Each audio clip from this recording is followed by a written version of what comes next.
दोस्तों, आपने माजा और फ्रूटी का तो गर्मियों में काफी मजा लिया ही होगा।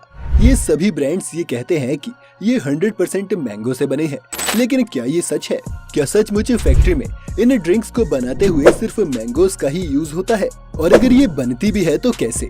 अगर इन जूसेस को सचमुच आमों से ही बनाया जाता है तो हर बोतल पर क्यों लिखा होता है कि इसमें आर्टिफिशियल फ्लेवर्स ऐड किए गए हैं? आखिर क्या प्रोसेस है जो पेड़ों पर लगे आमों को इन फ्रिज में पड़ी बॉटल्स में बदल देता है? आज जानेंगे हम ये सब, तो बने रहिएगा हमारे साथ वीडियो के अंत तक। वीडियो शुरू होने से पहले चैनल को सब्सक्राइब करना और बेल आइकन दबाना मत भूलिएगा। तो पहले बात करते हैं कि मैंगो को इन फैक्ट्रीज तक आते कैसे हैं। जैसा कि आपने देखा होगा कि आम के पेड़ बहुत बड़े होते हैं, इसलिए इन पर से इन आमों को निकालना भी एक बड़ा चैलेंज है। इसलिए इसमें हम हार्वेस्टिंग एड्स की मदद लेते हैं। नीचे के आमों को तो हाथ से ही तोड़ लिया जाता है, लेकिन इससे ऊपर के आमों के लिए एक पिकिंग स्टिक का इस्तेमाल होता है, जिसके आगे मैकेनिकल जॉज लगे होते हैं जो स्टेम को काट देते हैं और आम नीचे गिर जाता है।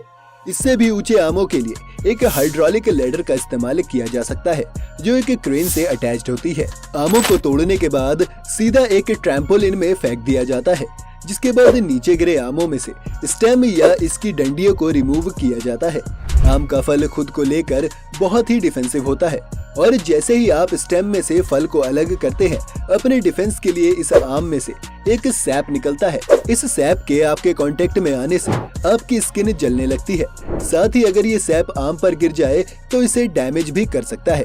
इसलिए स्टेम को बहुत ध्यान से ग्लव्स पहनकर ही निकाला जाता है, और निकालते ही अगले 5 सेकंड के अंदर ट्रैम्पोलिन में फेंक दिया जाता है। इस ट्रैम्पोलिन पर आने के बाद इस आम पर केमिकल्स छिड़के जाते हैं, या फिर इसे 1 मिनट तक पानी में डुबा कर रख दिया जाता है, ताकि इसके सैप का ये टॉक्सिक इफेक्ट कम हो सके। इसके बाद इन आमों को एक एलिवेटर लैडर पर रख दिया जाता है, जहां से ये एक बॉल बिन की तरफ कलेक्ट होने के लिए बढ़ते हैं। क्योंकि ये आम पक गए हैं, इसलिए डैमेज भी हो सकता है। इससे बचने के लिए बॉल बिन के ऊपर एक फोम की शीट लगा दी जाती है, जिस पर ये गिरते हैं। फिर इस फोम शीट को हटाने पर कम फोर्स के साथ ये आम बिन पर गिरते हैं और डैमेज नहीं होते।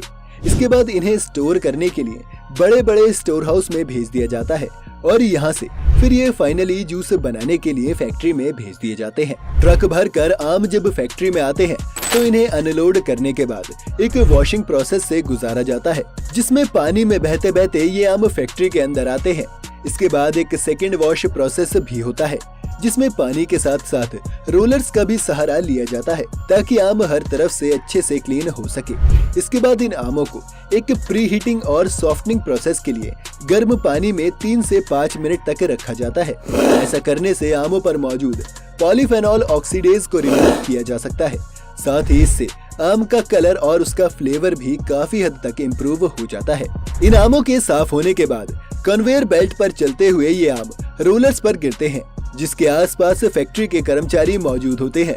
सबसे पहले ये कर्मचारी इन आमों का विजुअल इंस्पेक्शन करते हुए डैमेजेस को चेक करते हैं। अगर कोई भी आम अच्छी क्वालिटी का नहीं है या डैमेज हो गया है तो उसे लाइन से बाहर कर दिया जाता है, और बाकी आमों को उसी लाइन पर छोड़ देते हैं। फिर कर्मचारी इन बचे हुए आमों की टिप्स या ऊपरी भाग को काट देते हैं। यहाँ से ये आम कन्वेयर पर ही आगे बढ़ते हुए एक डेस्टोनिंग मशीन तक पहुँच जाते हैं। ये डेस्टोनिंग मशीन बिना किसी वेस्टेज के बहुत ही एफिशिएंट तरीके से आमों की गुठलियाँ और उसके छिलके को रिमूव कर देती है, जिसके बाद ये एक पल्पिंग और एक्सट्रैक्टर मशीन के अंदर चले जाते हैं। इस मशीन में ये आम से जूस में बदल जाते हैं। अब इसमें 2 तरह के जूसों की कैटेगरी बन जाती है, विद और विदाउट पल्प। इन दोनों ही तरह के जूसेस को निकालने के लिए अलग अलग तरह के फिल्टर से लगाए जाते हैं। इस जूस को निकालने के बाद अब बारी है इसे एक जूस डिग्रेसर में भेजने की, जहां पर इस जूस में से सभी एयर पार्टिकल्स को रिमूव किया जाता है, ताकि जूस में ट्रैप्ड ऑक्सीजन इसे ऑक्सीडाइज्ड करके खराब न कर दे। डिग्रेसिंग मशीन में ये जूस 90 से 95 डिग्री सेल्सियस के तापमान पर 10 से 15 मिनट तक रहता है। अभी इस मैंगो जूस के साथ एक परेशानी ये भी है कि इसकी डेंसिटी बराबर नहीं है। साथ ही इसमें कुछ छोटे और कुछ बड़े पार्टिकल्स हैं, जो आपके जूस का टेक्सचर खराब कर सकते हैं। इस समस्या से निपटने के लिए इसे एक होमोजेनाइजर मशीन में डाला जाता है, जहां 20 से 25 मेगापास्कल के प्रेशर पर इसे 2 से 3 बार होमोजेनाइज किया जाएगा। इस प्रोसेस के बाद बड़े से बड़े पार्टिकल्स भी 1 से 5 माइक्रोमीटर के साइज के हो जाते हैं।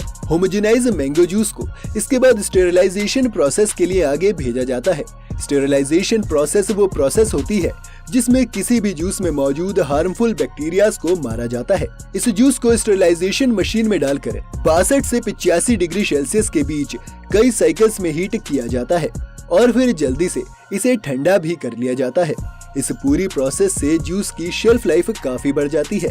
इस जूस को इसके बाद बड़े बड़े स्टोरेज टैंक्स में स्टोर करके रख लिया जाता है ताकि जब सीजन खत्म हो तब भी कंपनी के पास जूस बेचने के लिए हमेशा जूस रहे। एक तरह से आप ये भी कह सकते हैं कि आप जो जूस पी रहे हैं वो फ्रेश नहीं है, बल्कि हो सकता है उसे 6 से 7 महीने पहले फैक्ट्री में बनाया गया हो। इस जूस को इतने वक्त तक स्टोर करने का एक नुकसान ये है कि जूस अपना फ्लेवर लूज करने लगता है, इसलिए कंपनी को इसमें आर्टिफिशियल फ्लेवर्स डालने पड़ते हैं और इसलिए हर जूस की बॉटल्स में आर्टिफिशियल फ्लेवर्स एडेड लिखा होता है। इसलिए नहीं क्योंकि वो जूस असली आम से नहीं बनता, बल्कि इसलिए क्योंकि इतने वक्त तक स्टोर होने के कारण वो अपना मैंगो फ्लेवर ही लूज कर देता है। खैर, इसके बाद इस जूस को फैक्ट्री के बॉटलिंग प्लांट की तरफ आगे भेजा जाता है, जहाँ एक ऑटोमेटेड प्रोसेस सबसे पहले बोतल्स को धोकर अच्छे से स्टेरिलाइज कर लेता है और उसके बाद इन बोतल्स में जूस को भरकर कैप्स को भी एक ऑटोमेटिक मशीन लगा देती है।